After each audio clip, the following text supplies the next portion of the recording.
approche des fêtes de fin d'année, on peut avoir tendance à surconsommer, faire quelques excès plutôt. Il n'en reste pas moins important d'agir différemment. C'est peut-être aussi le bon moment d'apporter une démarche éco-responsable et sensibiliser ses proches. On va en parler avec Danielle Laumont, présidente de l'association Force Éco-Citoyenne de Vendée. Bonjour. Oui, bonjour.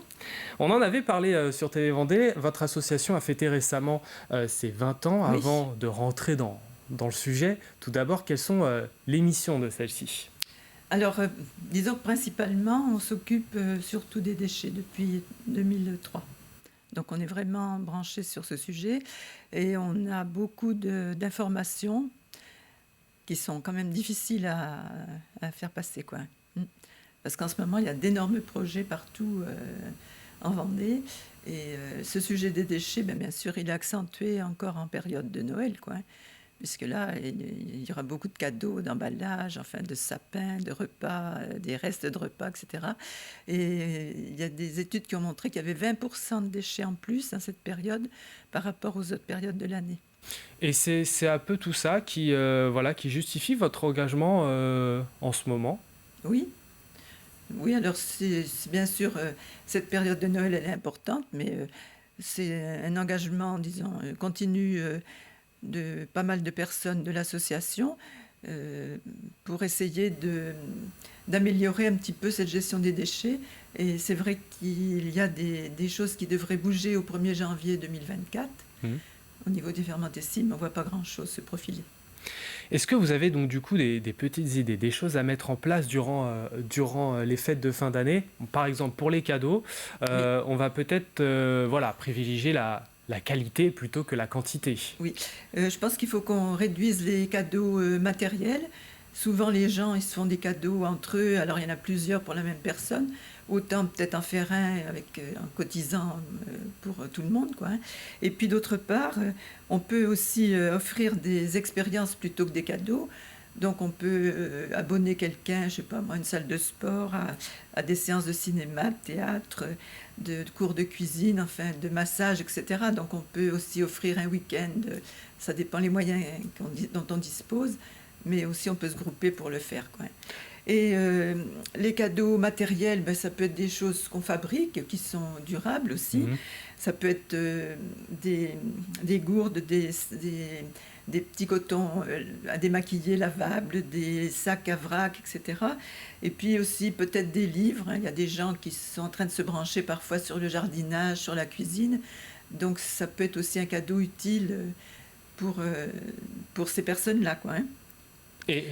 Oui, allez-y, je vous en prie. Les cadeaux faits maison, c'est vrai qu'on peut aussi fabriquer des gâteaux, des bougies, des cosmétiques, des tricots, etc. Les cadeaux d'occasion et qu'on sort du placard, il faut s'en méfier un petit peu parce qu'il y a beaucoup de matières plastiques qui sont interdites maintenant et qui pourraient aussi être cause de pollution si on les donne, quoi. Et justement, il y a des cadeaux comme ça, comme vous venez de le dire, on va dire à bannir carrément ou pas ? Des cadeaux à bannir, c'est un peu compliqué. C'est un peu compliqué, oui. Oui, c'est vrai qu'à l'heure actuelle, il y a vraiment un engouement pour tout ce qui est téléphone portable, tout ça, les tablettes, etc. Et c'est vrai que si on écoutait les jeunes, on serait tout le temps en train d'offrir des choses comme ça, en train de les changer parce qu'il y a des nouveaux qui arrivent. Et puis il y a la publicité qui fait beaucoup de choses aussi, quoi. Donc c'est vrai qu'il y a quand même des choses...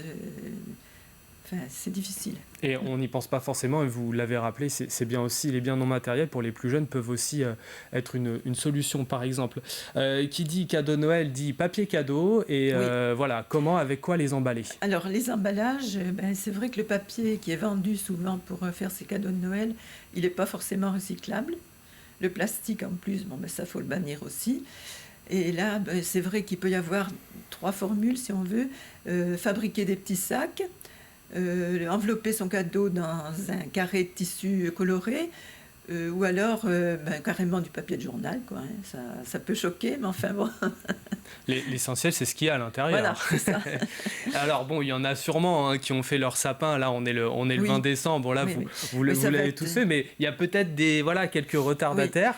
Voilà, quel choix on peut faire justement par rapport à ça, ou pour l'année Alors prochaine, c'est du vrai coup. que ça paraît être une chose incontournable. Il y a 6 millions de sapins qui se vendent tous les ans, mais il y a eu des études de fait qu'il y a 85% de ces sapins qui sont cultivés avec des pesticides. Et puis ça Hmm. impacte aussi les régions comme le Morvan et bientôt la Bretagne aussi pour la culture de ces conifères, quoi. Et donc l'alternative, ça peut être une plante dans son appartement, ça peut être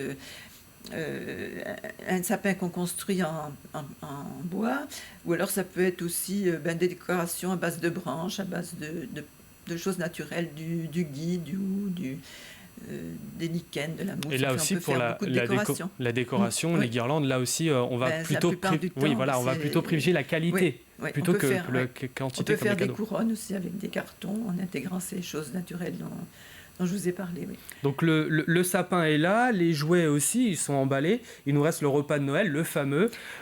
Comment préparer un menu écolo? Alors, oui, d'abord le premier point, je crois qu'il faut absolument que les gens évitent d'utiliser des vaisselles jetables et des serviettes jetables.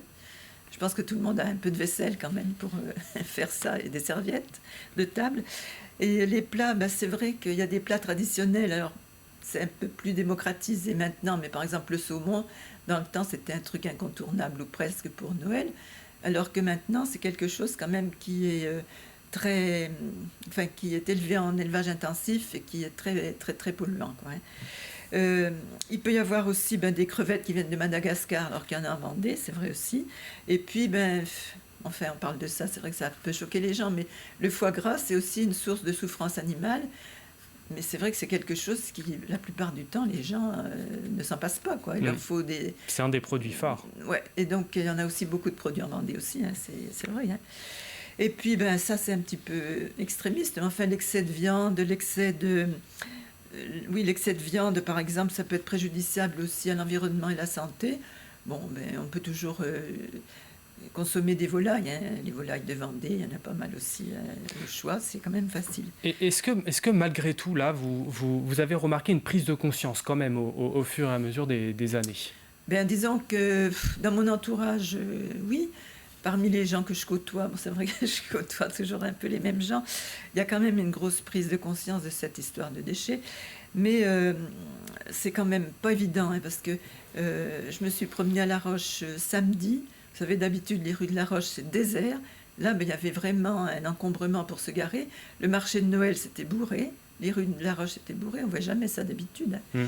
Et les grandes surfaces, je pense qu'ils font aussi des grosses ventes, quoi, hein. Les gens, ils sortent avec des caddies, tout ça fait rempli, avec du plastique. Enfin, voilà, c'est ça. Et je pense que... Il y a encore des progrès à faire. Oh là là, énorme, oui, oui, oui. Et puis, c'est vrai que le repas se fait souvent en famille. Et il peut y avoir aussi des... On ne choisit pas sa famille. Et parfois, les gens peuvent ne pas être d'accord sur ce sujet ou n'importe. Donc, des fois, il faut mieux éviter un peu Il vaut mieux éviter, oui, les sujets. certains sujets. Alors, je rappelle que vous êtes présidente de l'association Force éco-citoyenne en Vendée. Vous avez maintenant toutes les clés pour passer un Noël éco-responsable. Vous n'avez plus d'excuses. Merci d'être venu sur le plateau de la matinale de TV Vendée.